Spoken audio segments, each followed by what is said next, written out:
फार इच्छा निर्माण झाली. आपला अख्खा गाव एका पक्षात आहे, त्याच्यामुळं मला एक अंदाज आला असेल तुम्ही कुणाला मत दिलं. पण तरी सुद्धा तुम्ही एवढा विचार करून बटन दाबलं ना, मला सांगाल का कुठलं बटन दाबलं? तुम्हाला म्हणे अरे गुप्त असतं ते. म्हटलं तुमचा नातू समजून सांगा नसतं. म्हणतो मी ना ते सगळ्यात लास्टला बटन असतं ना, ते बटन दाबलं. म्हटलं काय म्हातारा 10-15 मिनिटं विचार करून नोटाचं बटन का बरं बाबा असं का केलं? हे बघ मी रात्री 12 वाजेपर्यंत वाट बघितली, कुणाच्या नोटाच आल्या नाही. पण नोटा न आल्यामुळं बटन सुद्धा नोटाच. फायद्या तोट्याचा विचार केल्याशिवाय कुणी पाऊल उचलत नाही. संत परमार्थाला निघाले फायद्यासाठी का तोट्यासाठी? फक्त तुम्ही आम्ही फक्त संसारातल्या फायद्याचा विचार करतो. साधू संतांनी पारमार्थिक फायदा सुद्धा साधून घेतला. ज्या अर्थी तुकोबाराय म्हणतात देवा तुझा विसर न व्हावा, म्हणजे तू माझ्या लक्षात राहा, तू माझ्या आठवणीत राहा, तू माझ्या स्मरणात राहा. मग देवाला स्मरणात ठेवून नक्की काहीतरी फायदा असला पाहिजे, किंवा जर आम्ही देवाला विसरलो तर काहीतरी तोटा असला पाहिजे. मग देवाला लक्षात ठेवल्याचा फायदा काय आणि देवाला विसरल्याचा तोटा काय? एकच उदाहरण, गोड उदाहरण रामायणातलं. रामायणामध्ये 2 स्त्रिया, पुरुषांनी जरा बोलू नका, म्हणजे उत्तर देऊ नका, महिला मंडळाकडून मला उत्तर अपेक्षित आहे. रामायणामध्ये 2 स्त्रिया आहेत. एक रामाची बायको, तिचं नाव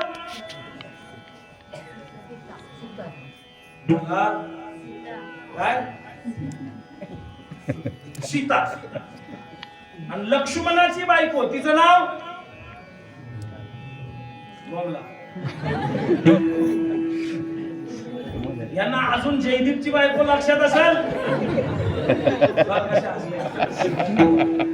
आम्हाला लक्ष्मणाची बायको माहिती, उर्मिला. बघा वनवासाला कोण आहे? सीता. आणि अयोध्येत कोण राहिली? उर्मिला. आता दोघींच्या परिस्थितीमध्ये फरक बघा किती आहे. सीतेला अंगावर भरजरी साडी आहे का? बोला ना. तुम्ही मुके आहे का?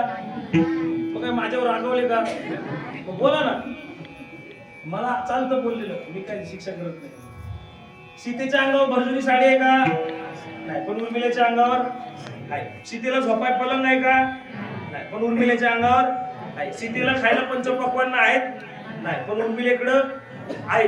सीतेकडं मोबाईल आहे का? नाही. उर्मिलेकडं काय म्हणतात? आताच्या सगळ्या उर्मिलांकडं आहे. आणि त्या मोबाईलने एवढं येडं केलं महाराज. पूर्वी लहान पोरगं रडलं, आईला काय नाही आलं तरी आई एवढं करायची,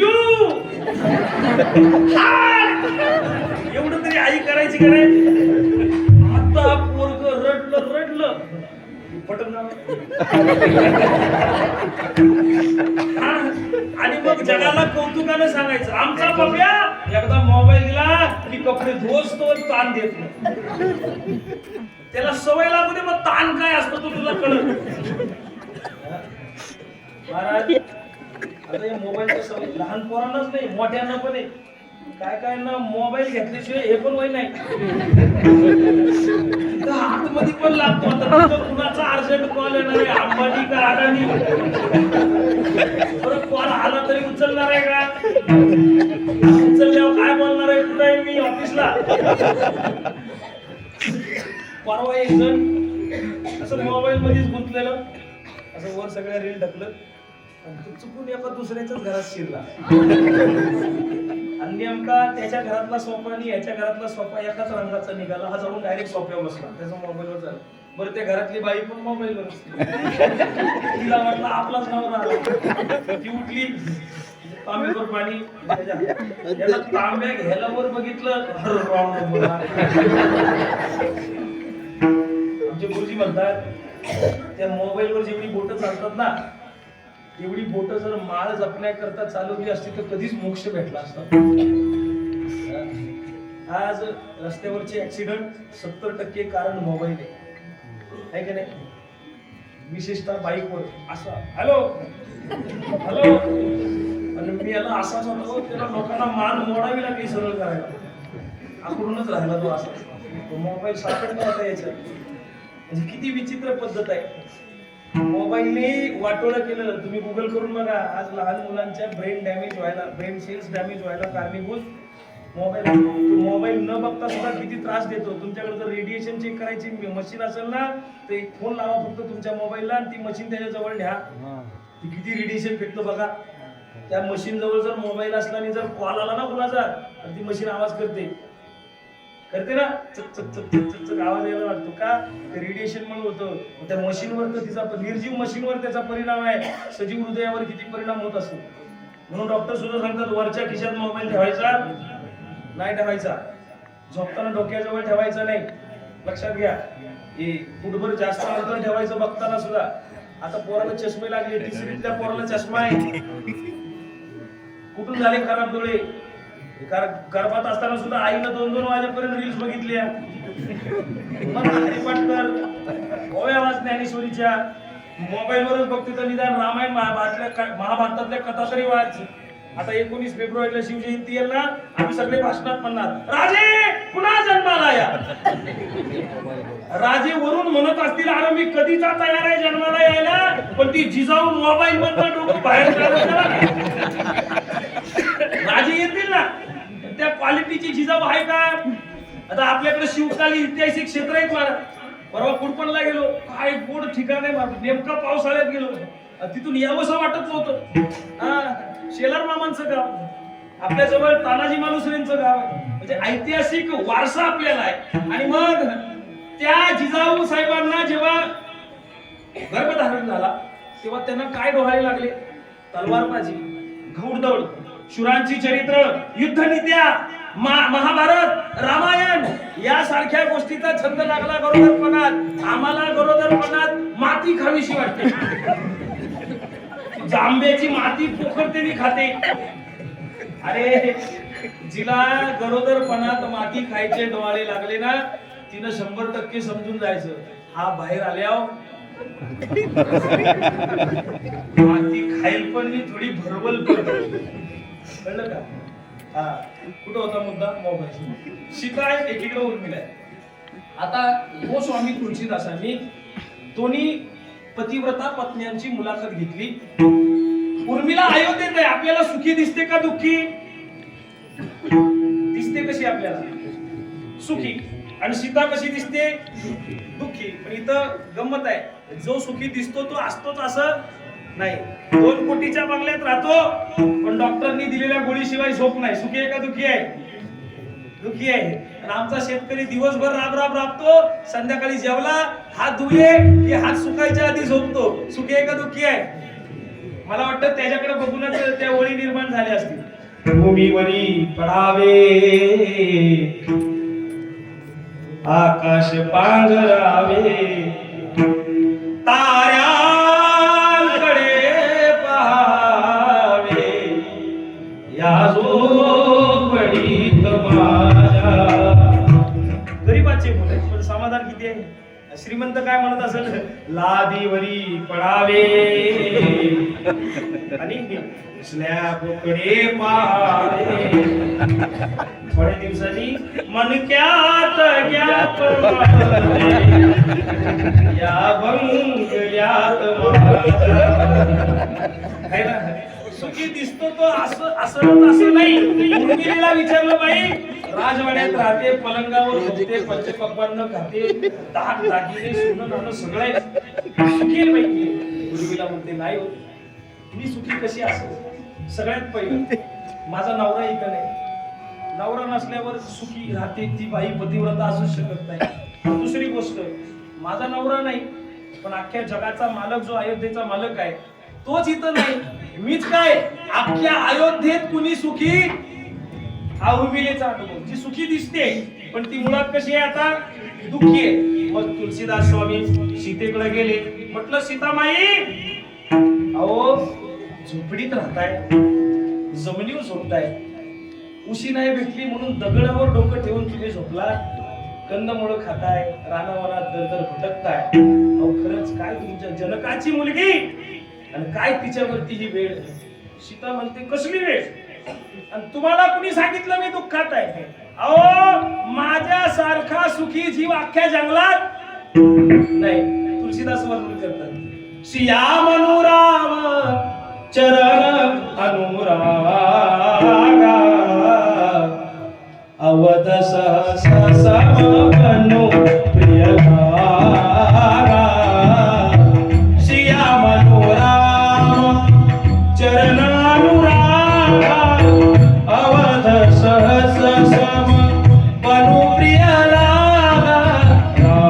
सिया राम जय जय राम, सिया राम जय जय राम.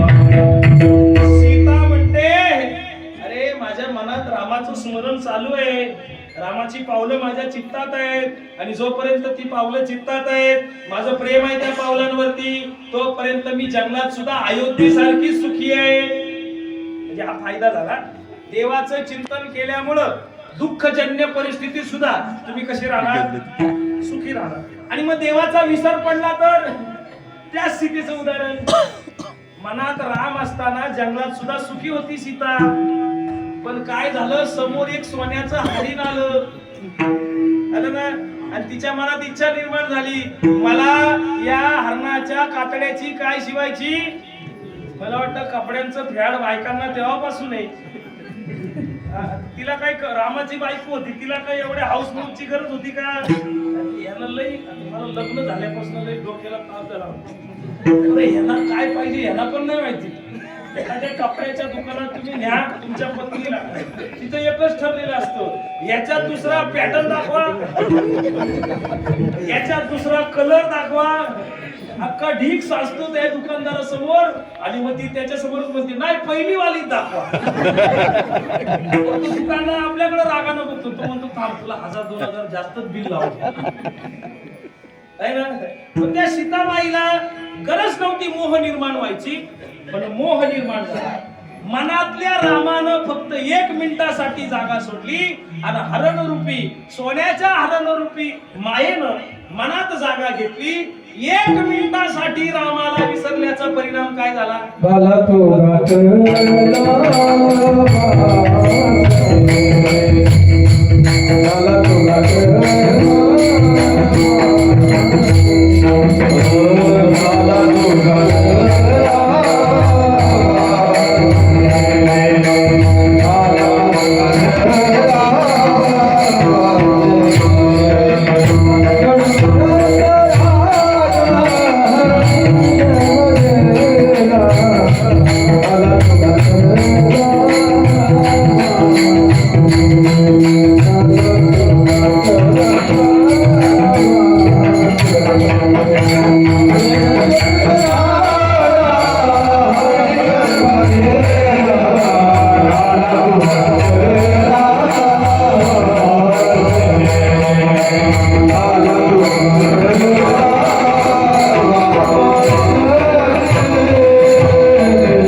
सीतेला काय भोगावं लागलं तुम्हाला माहितीये, आणि अजून एका हरणामुळे झडभरूत राजाला सुद्धा काय भोगावं लागलं ते पण तुम्हाला माहिती.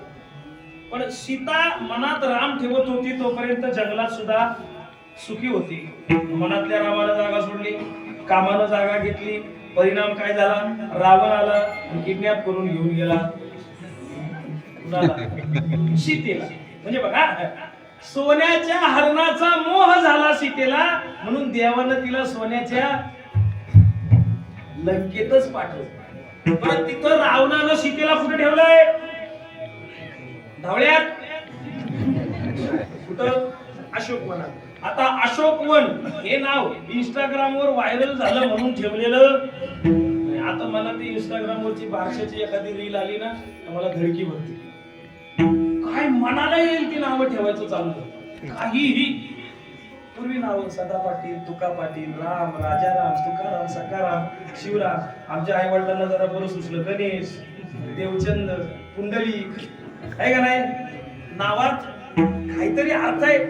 आता काही नाव धूम्रध्वजेश.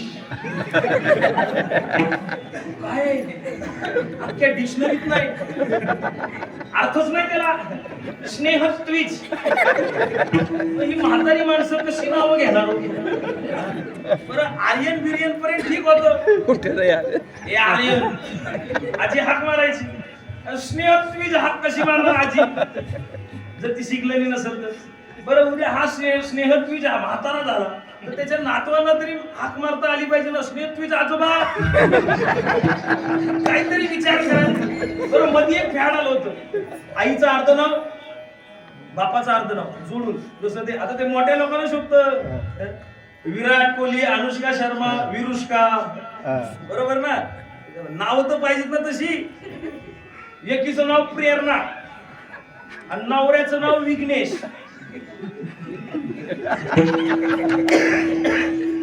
नाव ठेवलं प्रेग्नेश. फोटो आहे त्याचा, काल्पनिक नाही. काय एकानं दुर्योधन नाव ठेवले. अरे तुला तो रावण आता यायचा बाकी येईल, तो थोडे दिवस थांबतो. पर्जन्य,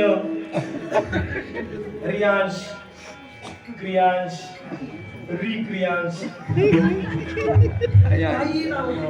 ही लोक म्हातारी झाल्यावर त्यांना नावं देतात. धुंडुबुवा म्हातारी झाली तरी ऐकायला बरं आहे ना. गणेश आजोबा, सूरज आजोबा, जमतंय ना. आर्यन आजोबा कसं वाटतंय? बरं वाटतंय का? सोपी पाहिजेत ना. आता त्या वनाला नाव अशोक वन काय? त्याच्या मागचं शास्त्र आहे का? म्हणजे नाही, शोक म्हणजे दुःख. ज्या वनात पाऊस ठेवल्या ठेवल्या दुःख नष्ट होतं त्या वनाचं नाव काय आहे? अशोक. अशोक, बरोबर ना? म्हणजे जसं नाव तसा तो होता. तशी पूर्वीची लोक. राम नाव होतं रामासारखी, तुकाराम नाव होतं तुकाराम सारखी. म्हणजे आता एखाद्याचं नाव ठेवा तुकाराम, त्याच्याच भानगडीच्या. आता एखाद्याचं नाव शांताराम, शांतच नाही कधी. आताच सांगतो. आणि आता मी सांगितलं म्हणून पोराबाळांची नावं काय देवा धर्माची ठेवायला जाऊ नका. तुमचं चाललंय ते बरं.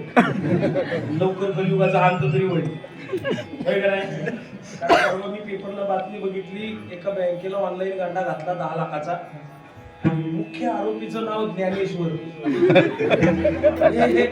एवढा जागला तो नावाला. त्याच्यामुळं त्या गोष्टी जायचं नाही आपल्याला. पण अशोक वन, जिथं पाऊल ठेवल्यावर दुःख नष्ट होतं, पण तिथं पाऊल ठेवून सुद्धा सीता कशी आहे? सुखी आहे का? म्हणजे बघा, जोपर्यंत मनात राम होता तोपर्यंत जंगलात सुद्धा सीता सुखी होती. म्हणजे रामाचं स्मरण आहे तोपर्यंत जंगलात सुद्धा सीता सुखी आहे. एकदा मनातल्या रामानं जागा सोडली, अशोक वनात सुद्धा सीता कशी आहे? दुःखी आहे. म्हणून तुकोबरा म्हणतात, तुझा विसर न व्हावा, कारण मला देहीची विदेही बघू दशा या अनुभवात कायम राहायचंय. त्यामुळे देवा मला तुझा विसर पडून देऊ नको. भाऊ पण तुकोबारा आहे, मला लक्षात ठेवून तुम्ही करणार तरी काय आहे? तुकोबारा म्हणतात मला येतं तरी काय? अभंगाचं दुसरं चरण.